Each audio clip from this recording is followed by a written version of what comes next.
My name is Caitlin. I am the Special Collections Consultant here at Northern New York Library Network. I'm really excited to be starting this series and having all of you join us for digitization. And I want to I'll tell you all a little bit about myself and why I'm the one here today talking to you about digitization. Actually, before I get going too far, let me just make sure that we are actually recording. Meg, are you able to confirm that for me? Yes. Okay, thank you very much. So as I said, I am Caitlin.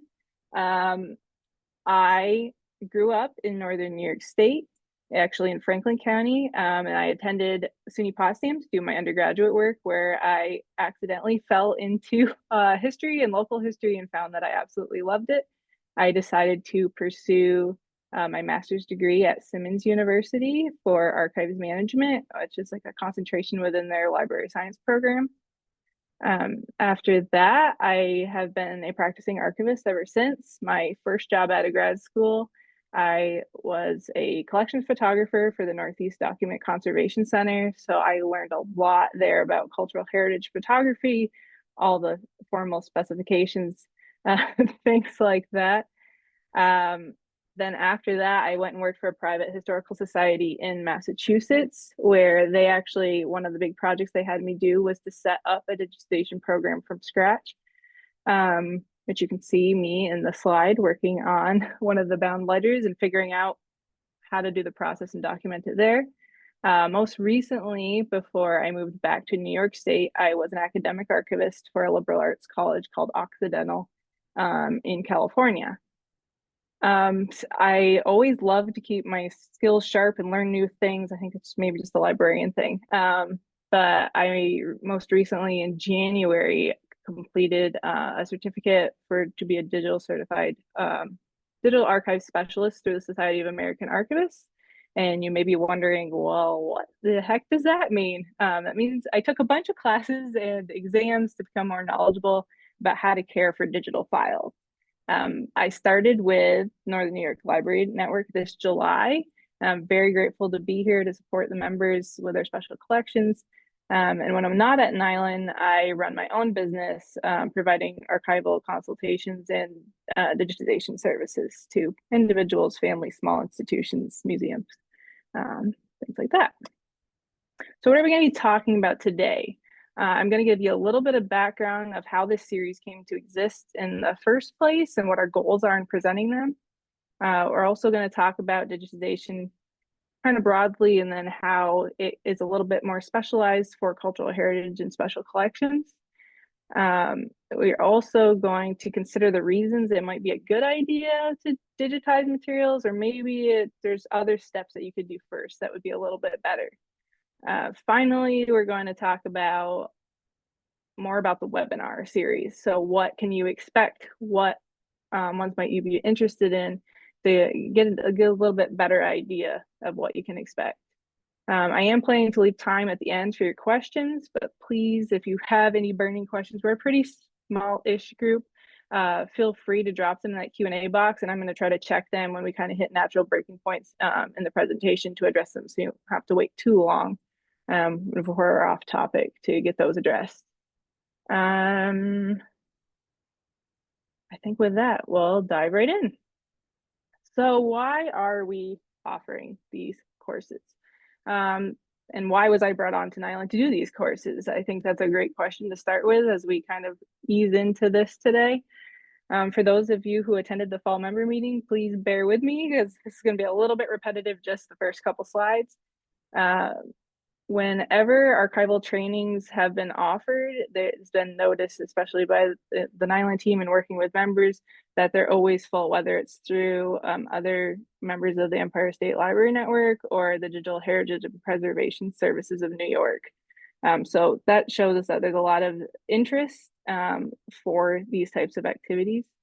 Another factor is there has been efforts in the past to try to build tools and different kinds of things to help members with their special collections, and it's just been found that so are the members and it's just, everyone's so unique and has different resources, issues, problems that it's really hard to build one tool that would suit everyone. So instead, we're hoping that this will give resources and skill sets and help people find what they need for themselves instead of try to make one tool fit everyone. So it's really hoping that you'll be able to have those skills and the knowledge to pick the tools that's going to fit your specific and unique needs and institutional situations. So what are we hoping that people are going to get out of this? My really big goal is I want to provide you a broad overview and to give you background and resources of what digitization is, what are the best practices, while also giving you tangible skills that you can implement into your institutions. I know it's can be really easy to turn on a webinar and listen to it in the background while you work, and you kind of catch pieces of it, and then you shut it off and you get back to your busy schedule. I know I've done it 1,000 times, and it's really good information. And you're really excited about it, but then you wear so many hats usually during the day. It's really hard to stop and take the time to revamp a whole portion of your operations.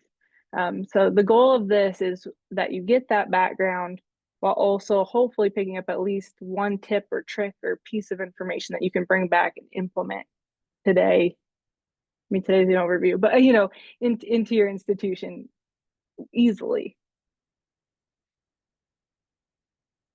A little bit about the structure of how this is going to work, and I'll show you a little bit more at the end when we kind of go into what each of these sessions is going to be. So it's designed to be 6 one-hour sessions. They'll be given on Thursdays, and they're going to walk through the process of digitization from doing all of the preparation through actually doing the imaging to then caring for and making the files usable and storing them at the end. This is going to take place from now until December. The first, I want to say 4 webinars are already, there's registration links and things available, which I will show you towards the end where you can find those if you're interested in learning more. They are designed to build on each other, to walk through those steps in the series based on my experience performing digitization working with collections. You also are more than welcome to attend one or just a handful sporadically at a time if there's just some skills that you want to brush up on. But as I said, we'll go into more detail about these later. Okay, so let's get into the main topic of today. What is digitization? Now, I'm guessing a lot of you already have experience with some version of this, and it may seem pretty obvious, but stay with me. Digitization is taking something physical, and then we're going to transform it into a digital representation. You may hear it referred by a lot of different terminology, scanning, imaging, reformatting, duplication, conversion, and probably other words that didn't come up with. But we're surrounded by these digital transformations every single day, and it seems like they're becoming more and more common as technology continues to evolve and be more readily available to us. We're experiencing it in all kinds of places. So one example I pulled, you can see in the bottom left corner, is in the healthcare settings, and it's been there probably quite a while. We can think of things such as x-rays, MRIs, CT scans, ultrasounds, all these things, tools that provide, let healthcare providers use technology to create digital representations of our body so that they can diagnose and treat us. So it's kind of one form of thinking about digitization and taking something physical and then turning it into a digital form. Many of us do digitization every single day. I'm sure you all carry some version of this around in your pocket. And we have our phones with us most of the time, and most of our phones now we have some kind of a camera with us at all times. So instead of taking a note, we can easily snap a picture and remember something we saw, whether it's an item in the store that you want to buy later and look up, or the price of something. The middle example I have on this slide is actually a recipe I snatched from my mom at home for a caramel cookie recipe. So I wanted to make it and not write it down. In these cases, we aren't taking pictures to as like a keepsake or a memory of some kind of event. It's more of a like a memory device or a representation of that object. So we don't have to take the physical thing with us, but we can remember it for later. Digitization is also becoming even more involved with the rise of 3D printing and scanning. There's a lot of really exciting changes kind of happening and even more possibilities that can produce and reproduce all kinds of objects. So we're not talking just about 2D space like we have a lot anymore. We're now getting whole 3D renderings. I know dentists are now scanning teeth to make 3D models for replacement work like crowns. Museums are 3D scanning objects and creating online collections that can be turned and viewed from all different angles. I know there's even an app where you can pull up an object and it like puts it in 3D space looking through your phone in your living room. So I know there was like an Egyptian sarcophagus and you could like physically walk around it in space. The projects are creating all kinds of hype and really opening the doors of what's possible, and how especially museums are kind of thinking about how we can interact and use our collections. Uh, the Smithsonian has a really cool project, and I'll drop some of these links later, where you can see the 3D objects instead of walking them around. Like the app I said, you can just turn them on your computer screen, look at them at all different angles. If you want to explore something really cool, there's also 3D scanning is expanding to include cultural heritage sites. So these projects are creating virtual tours and acting as what they're calling virtual twins to provide a way for people who, well, their goal of, there's a specific company called CyArk. It's CYARK. I'll drop the link later.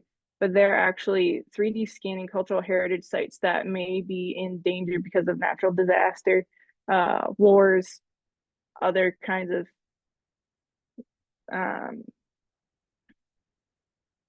just lost to time due to degradation.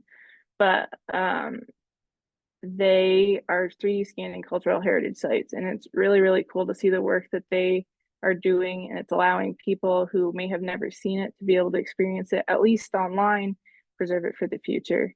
So they have virtual tours and things like that available, which are really, really interesting. So now that we've talked about a little bit about digitization in general, and all the many formats it's starting to encompass, we're gonna talk now about how digitization for special collections and cultural heritage materials is a little bit different when we come to think of it. So while we're scanning, digitizing, whatever, the word terminology kind of becomes interchangeable when we get here. In the same sense that we are creating a digital representation of a physical object. And when we talk about special collections and archival materials, there are a few things that make it a bit different from snapping a quick picture with our cell phones. So for special collections, digitization plays a very important role as a tool for preservation. So what is preservation? The formal definition, which you can see up on the screen from the Society of American Archivists, it's a little more jargony, so I'm going to try to break it down. Preservation traditionally refers to minimizing or slowing down the deterioration of materials so that we can keep them as long as possible to use and to learn from. You may have heard of archival supplies and suppliers such as Gaylord, Hollinger, University Products that specifically sell materials that are supposed to not cause harm or anything to the objects that they are touching, encapsulating, enclosing, what have you. And the special storage for these materials is a form of preservation. As I mentioned, digitization is another form of preservation that can help us preserve, capture, and keep information contained on a physical object that may be deteriorating. Someday that digital file may be the only thing that is left in existence. However, I do want to make sure that I point out that digitization does not equal preservation. Just because you have a digital scan of the physical object does not mean that you've captured the whole essence or all the characteristics of that physical object. It is a copy or a representation. It's not a replacement.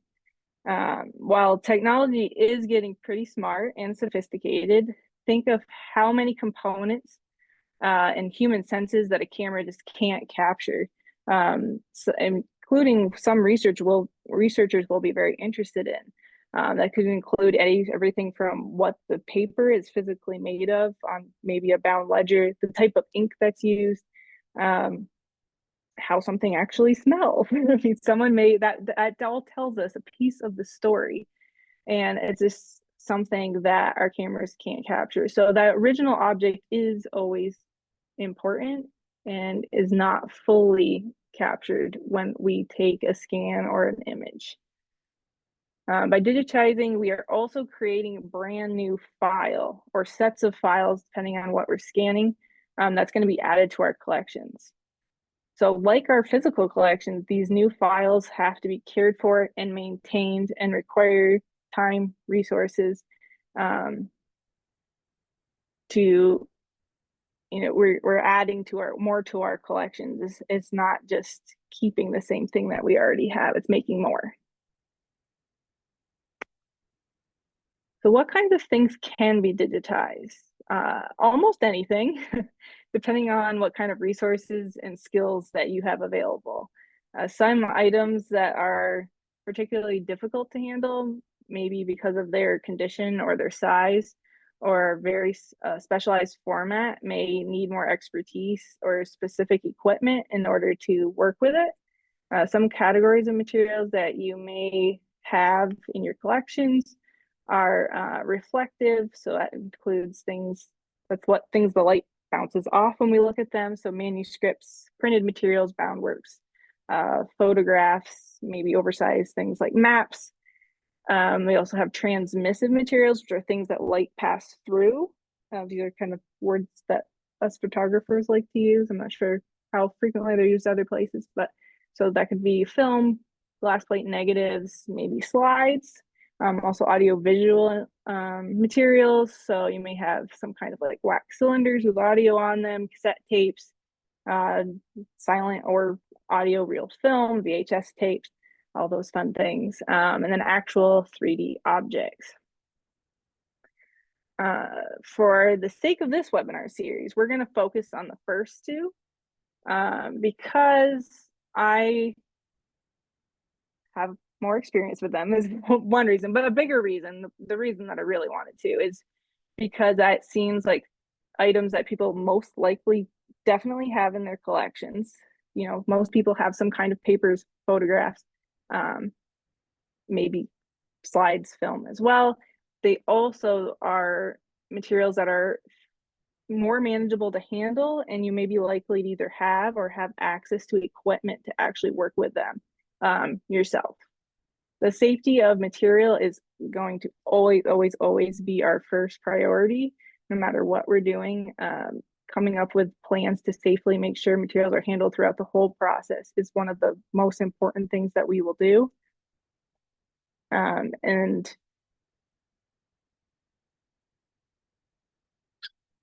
excuse me for a moment.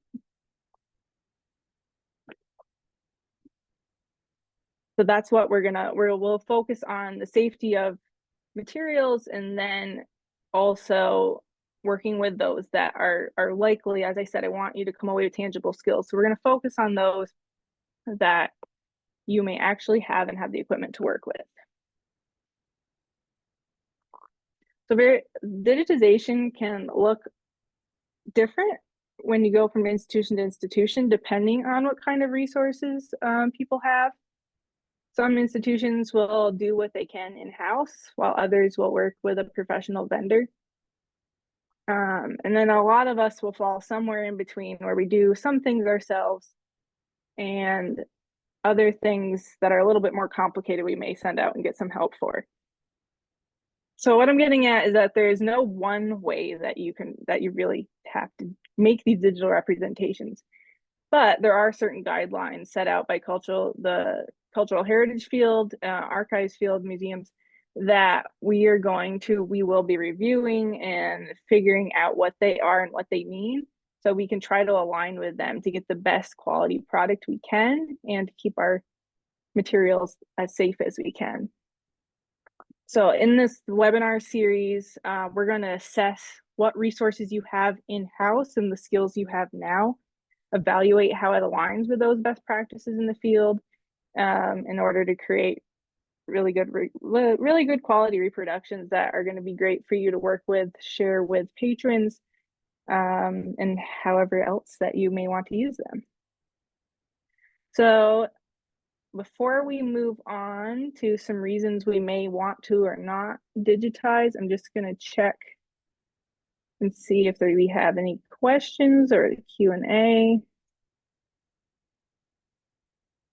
Say today's a pretty, today's kind of an ease-in day, so I don't think I see any. Okay, so now that we've talked about digitization then, and what can be digitized, and that there's no one way that you really can do it, we're going to start thinking about factors of digitizing. So why might we want to digitize, and where we're going to start. So when you're undertaking digitization work, we really want to know kind of our goals and the purpose of why we're doing it. So if you don't mind participating a little bit, and if you could drop in the chat, why are some reasons that you might want to digitize materials? Access, yeah. Preserve the fragile, yeah. Preservation. These are great.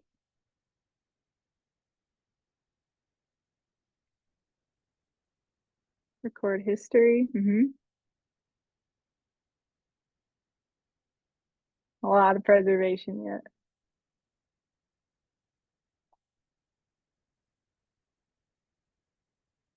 Great. Okay, so I've just outlined 3. There are probably a lot more, but here are some of the main ones that we're going to talk about.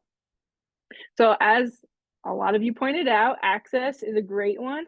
Probably one of the main reasons people start digitization programs. I probably don't need to convince you that this is an idea that would be worth doing. If we're saving all these materials in our institutions, then what are we saving them for? Chances are that a lot of us, I mean, we're hoping to preserve the history that aligns with the mission of whatever we collect, for our organization, but we also actually want people to use our materials and see what we have to learn from them. So access may be for internal staff, the public, and our patrons, or probably a little bit of both. You can provide materials, digital formats give us flexibility for how we share, which is really helpful. We can provide materials all the time on a digital platform, or we could just have files set aside for frequent research requests that we can email out as they're requested.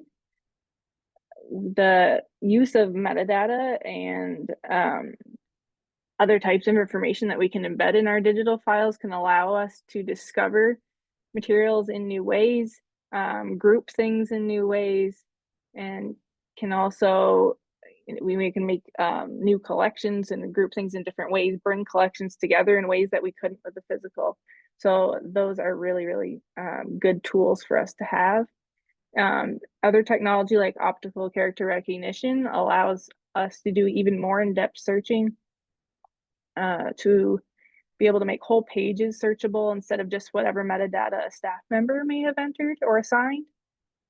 Digital files also allow access to the physical materials that are not able to be shared. So materials that are oversized or maybe really cumbersome to handle, fragile, as someone pointed out, those can be shared digitally countless numbers of times without having to handle the physical materials and cause more damage to them and pull them in and out of their boxes.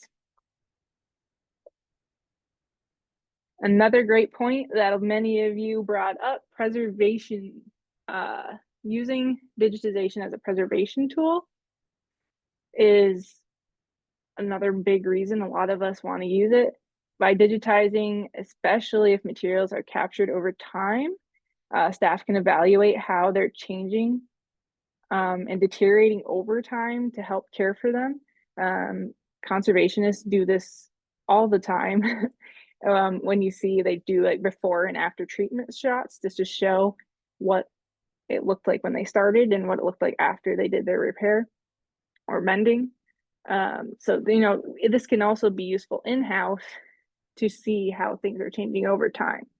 When we talked about preservation earlier, I mentioned that the goal of preservation is to slow down the deterioration of materials, and that digitization can be a tool to document the physical object, but the digital file is not a replacement for the real thing. Materials have a lot of different types of what we call values, especially in the archives world. And one type of value that digitization is really good at is capturing. It's called informational value. So the content of that object. So a digital representation allows us to see the words, the captions, or the images that might be on the page. So in the case of the scrapbook that I have on this slide, I valued that informational or the content value of this physical object that was ranked the highest for me. Over what's also called, there's something called artifactual value. So that's the value of the object itself as a physical thing. So for me, I value that content more. And why? Because this object I knew a lot about. So the more you know about the background of an object, it's easier to kind of weigh the factors of these different types of value. So a big issue for this poor scrapbook was that it was moldy for being stored in a garage. So the mold was going to put the rest of the collections at risk, and it couldn't be ignored. The captions, luckily, were written on the photographs and not on the pages. So the pages didn't really hold a lot of significance or value other than how the photos were positioned in order. So in my case, since that content and actually having the photographs long-term was the big goal, I was able to use digitization to photograph the order in which they appeared and the context of how they were placed together, and then remove the photographs and store them safely and discard the yucky, moldy scrapbook. So, that's another instance where if we have some kind of physical issue and we can decide those values, that we can use digitization to really help us care for our collections. Another issue with the scrapbook is that it's made of pages that are extremely acidic. So as you can see under content preservation, I have this word called inherent vice. And what does that mean? That means that the materials are made of something that is going to physically destroy itself over time. You'll see this a lot with, this happens with newspapers, especially those that are made post, oh gosh, like 1900s, because they, instead of being made of what was called rag pulp, which is more cloth linen based, they're made of wood pulp. So wood is a lot more acidic, meaning that you'll see sometimes there's papers from the late 1800s that are in pretty good shape, and then those in the early 1900s are crumbling and turning to dust, and it's because of what they're physically made of. You'll also see this, another example of this is with iron gall ink. If that's on paper, the ink will physically eat through the paper. So this is where digitization can come in really, really handy to help us preserve the content of those objects before they are lost to time from deterioration. Okay, and the last example I have for why we might want to digitize things is to use them for new things. I like to think of it as upcycling our materials. What materials do you have in your collection that you could use for other things or could make it easier to use if you had it in a new format? You may want to reproduce or resize collection materials for some kind of education or outreach purpose. Maybe you want to make reference prints for people to look at a map more closely, or coloring, turn a photograph into a coloring sheet, or you want workshop supplies, facsimiles for people to be able to, get a closer look at and work with your materials in a new way. You may also want to have content for your website or social media. Once things are in a digital format, really your options kind of feel limitless with copyright aside. You may also want to use some of your materials for exhibition and not have the original out on display. In the example on this slide, we had a postcard of this railroad station. So it was about 3.5 by 5 inches. We ended up having the original sign for the building donated, which was about 7 feet long. And a board member approached me and was like, could we make it so the photo can go with the sign? So by digitizing it, we were able to blow it up and print out a wall decal that was 7 feet wide to match the sign. So it really, it's a lot of fun to get creative and think about what you can do with your materials. Once the options kind of get opened up by turning them into a digital form. Just as a quick few other examples, also some people like to turn them into publication materials. And then I've seen some really cool gift shops that use them for merchandise. So tote bags, reprints of postcards, they'll take patterns from wallpaper and turn them into scarves. So like I said, it's really a cool way to get creative with your materials. Okay, so now that we talked about all the ways that digitizing is so fun and creative and can really help us and share what we have more, why might we not want to digitize materials? Let's play devil's advocate for a minute. So if you can drop in the chat reasons that we may not want to turn things into a digital form.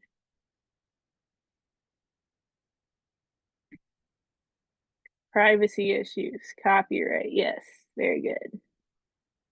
Not enough time, that's a great one. Funding, cost, yep.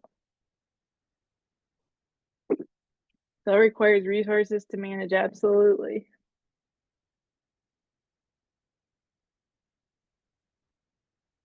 Great.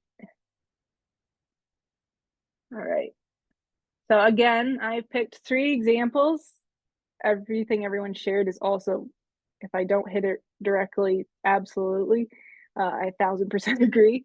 So one of the first reasons that you may not want to digitize, and this comes back to something I've started. I have a little soapbox I'll get on from time to time, but the safety of our materials is always the most important. So the condition of our collections is a huge factor in thinking about if we're ready to digitize or not.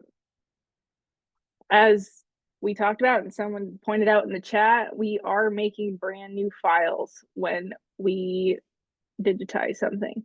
So logic follows that if our physical materials are unorganized and messy, then digitizing them probably isn't going to fix that. And they also will be unorganized and a little bit messy, which then is going to double the amount of work that we have to do to get those sorted in order usable. And as several of us have already pointed out, like time is not always something that we have a lot of. So we want to make sure we approach this in a way that lets us be most effective and efficient with the time that we have to make really good choices to help ourselves. So questions that we might want to ask ourselves when we're looking at physical materials include, like, how organized are those original materials? Do we know what's in them? Do we know how they got to us? Do we have a way to track, know, and care for and find what we have physically, which then will follow digitally? What kind of condition are the original materials are in, and have they been stabilized or rehoused in any way? Some objects will actually need conservation potentially before they can be imaged. So on the image on the right-hand side, we see a pile of curled negatives. They're not severely, this example isn't severely curled yet, but it proves the point that it may not be safe to, without a further evaluation, it may not be safe to put those in a scan bed under a camera. Even if you put them under a camera, if it's not flat, chances are you're not going to get a very nice image. So those are all things that we want to consider before we actually go about digitizing anything. So if any of the answers to the questions about thinking about the condition of the collections is like no, or I'm not really sure, then there may be other steps that you'd want to take before you actually get into digitizing, such as arrangement and processing of the collections, rehousing them, maybe conducting an inventory or making a finding aid so you really have a good grasp on what you have. Having a good grasp on what you have will also help make it easier to go and ask for funding, because you'll be able to have a very specific goal in mind of like why it's important and why you make that justification of why this work should be done. And overall, you're just going to make a lot better decisions about the selection of what you're going to be digitizing if you really understand it well and know how it fits in with your mission and organization and the history of your institution or community. Of course, there's always exceptions to this. If the materials are in a place where they're really at risk for great loss, you may kind of override some of these decisions and make them a higher priority, even though it seems like maybe they shouldn't. So, everything has exceptions, depending on what the situation is, of course. Okay, so factor number 2, which a lot of you spoke to, and I feel like is another one of the really big issues, is what are available for resources. So especially if you're a lone ranger, I don't know if you've heard that term, it's one of my favorites. Like I have been, if you're the only member on staff working with your special collections, do you have the people power, the time to actually get this work done on yourself, or even if you have volunteers, interns, other staff? Do you have the money, the funding to actually tackle a project like this or dedicate to this project? Do you have technology or the equipment, whether it's hardware or software, to carry out the functions of what you need to do? Do you have the space in your facility to actually have materials out and have a digitization setup in your room and to be able to navigate and move materials safely? So these are some of the questions that we want to ask to think about how much can be done in-house, how much could be done by a vendor, and what are those factors that we have to consider in order to make sure we're using all of our resources efficiently, and juggling all the other tasks that we have to do. So knowing those limits and what could hinder a project is just as important as knowing what you have as resources that you can execute. So that kind of assessment will also be things that this webinar series is going to look at. So finally, the third example that we're going to talk about today are restrictions, which so many of you also pointed out. So they can make it hard or almost impossible to share some of the items. Restrictions can be placed for a number of reasons. A donor may place a limit on access to use when they donate materials. Usually this should show up when you do your deed of gift or whatever your donor agreement paperwork is. Organizations normally try to keep restrictions to a minimum, but they do happen. A lot of times with donor restrictions, it may be protecting some kind of sensitive information that could cause harm or hurt feelings or invade privacy. Hopefully, if you do have these, they have been limited to a certain amount of time so that eventually they can be shared. There's also legal restrictions that can impact your collections, including copyright, which protects the interest of the creators or whoever they've assigned their interest to, granting control over reproduction, publication, adaptation, exhibition, or performance of their works. Nonprofit organizations can often still use at least a portion of these works through a provision of the copyright law called fair use, which allows use for research, scholarship, or other educational purposes, which is very helpful for a lot of the nonprofit groups that we represent. Finally, depending on what kind of institution that you are in and what kind of records that you collect, you may also need to be aware of protections, usually that apply to living people in the records. So this includes the last bunch of letters that I have on the slide. So personal identifiable information. So think like social security numbers, bank account numbers, credit card numbers, anything that's kind of linked to an individual person and very unique to them, and usually tied to that private or sensitive information. If you're in a healthcare setting, you also have to worry about HIPAA, which protects healthcare information related to an individual. And if you're in an education setting, then generally you're thinking about FERPA, which these do all stand for longer names, which I don't have off the top of my head. It's federal education something. Anyway, so they're all protections about private data of people, health records, students. Depending on the industry, I'm sure there's more. So just to be aware that these kinds of things exist, and when we evaluate those collections, especially when we first get them and are organizing them, these are things that we want to flag to make sure we know are there as restrictions, and make sure that we know and can let researchers or patrons know that they exist and they may have limited or no access to certain portions of the collection. What other things should we consider? We talked about a lot of reasons we may want to or not want to digitize. So here's a few more questions just to start mulling around in your head before we get into the rest of the series, and I'll deep dive into that. So what will the digitization or digitized materials be used for? This is going to help you inform what kind of quality you're hoping to achieve, what kind of equipment is going to work, and what kind of workflows you want to set up.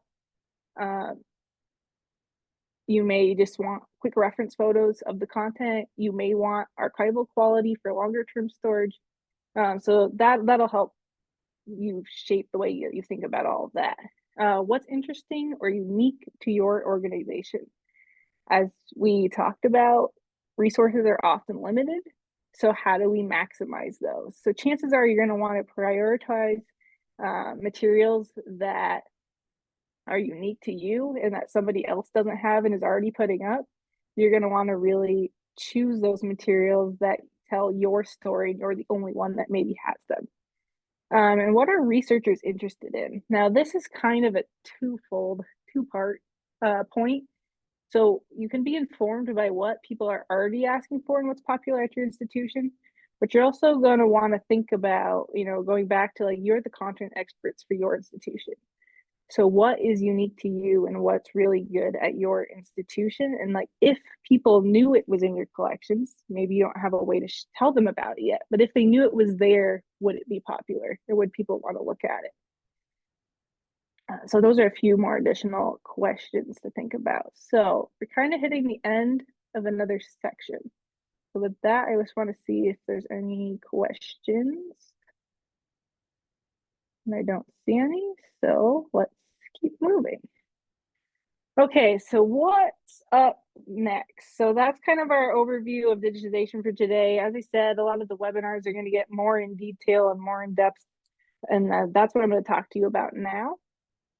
So what can you expect? And I'm hoping that just going through this in a little bit more detail is going to let you decide which ones you may want to attend, or all of them, or just kind of have an idea of what's going to be covered and what's coming up. So as I mentioned at the beginning, digitization is a process. A lot of people just focus on the imaging and think about that, but there's a lot of planning that you need to do beforehand, and a lot of like cleanup and polishing and storage that you need to do after to really make sure it is as useful as possible, and that you are maximizing, you're putting all this effort in, you want to be able to get something back out and have it be useful and something you want to use. So webinar 2, which is in 2 weeks from today, is nominating collections for digitization. So how do you choose what you're going to digitize? So in this webinar, we are going to talk about that selection criteria. We're going to talk about digital collection development policy. So this is kind of guiding documentation that's going to establish what your program is hoping, your digitization program is hoping to achieve, and what components are in that. And then how you're going to actually evaluate and assess your physical collection against that selection criteria that we come up with to figure out what is going to be a good candidate to digitize. And the next step that we will focus on is actually preparing for digitization. So by this point, we'll have that program overview in place and know how we want to select materials to consider them to digitize. So in this one, we're going to focus a lot more on planning and steps specific to your institution. So in this one, we're going to create what's a digitization plan. So this is almost going to be like a living document that's going to be your, I like to think of it almost like a set of directions for your institution of how you actually walk through each step to digitize. So what equipment do you have? What settings are you going to put them on? Things of that nature. So this is going to be more of your like your internal handbook that you'll keep adjusting and tweaking as you need to. So in order to do that, we're going to look at what resources do you already have access to today? What are technical specifications and quality considerations? So what's going to work for what you're doing? What are best practices? And then kind of how do you pick in between? What's going to be best for your program, and then we'll document that down so then you can be consistent every single time you do it. We'll also talk about how we're going to prepare the physical materials to digitize them. So what kind of prep can we do to them to be efficient with our time, safe with our handling, things of that nature. And we'll also talk about, okay, maybe we already kind of know what specs and what we have for resources, but some of this is just outside of our wheelhouse. But luckily, we can talk about what questions you may have for vendors, and if you already have the information about the specifications that you're hoping to achieve or what best practices are that you want the vendor to achieve, you'll be informed enough that you can have a really good conversation with a vendor that's informed in order to ask your questions and make sure your material is being handled safely and that you are complying with those best practices. After our planning is done, we're going to get into actually digitizing materials. So we won't be digitizing together, but I'm going to walk through the steps with you so that we'll talk about what are kind of the priorities that we want to talk or consider during digitization. So handling is going to be a huge part of this. And we'll walk through examples of bound objects, oversized objects, film, the reflective and transmissive categories I pointed out earlier. We'll take a look at the specifications that we kind of picked out from the webinar before of what quality we'll want to achieve and how do we actually put that in place and get a good quality image and handle the material safely to get a good image while keeping them safe. So that's what that one will focus on. The fifth one's going to be action-packed. There's a lot that we'll get through that day. This is taking the files that we captured, and now we're going to talk about everything that we want to do to them after to make them useful. So this is include editing for archival use. So there's kind of some special ways we think about editing for archives to really preserve and make sure we keep that capture as close to what the original object looks like as possible. So we'll talk about what kinds of changes we want to make and don't want to make to do that. How do we file name so that it is useful and able to be found easily again? What are controlled vocabularies, and how do we apply metadata or keywords, some kind of a tag to make the files able to be found, discovered, searched for, and useful? How do we actually check do a quality check. So how do we make sure all of those decisions that we made early on for how we want to look in the end, how do we check that and make sure we actually did it right? Especially if multiple people are involved. This is a really, really important step to make sure you are getting that consistent product all the way, every time you sit down to do it. We're also talking about making additional files. So we start with what's called a master file. How do we then make other ones to use for like access and distribution? So we'll talk about software a little bit and some options, and a lot of this is going to just be getting into like an overview of how to think about things and potential options for tools, and go through kind of the theory in the background so that you can pick tools that are going to do these jobs for you. So we'll talk about the functions that you're really looking for. Then finally, a file inventory. Now we have these digital files. It is a brand new thing. So how do we capture a record to know that we have these things, how to find them, and how to take care of them? Which leads us to the last webinar, which is going to get into storing and maintaining our digital files. So we'll talk about digital preservation, kind of just the basics 101 version.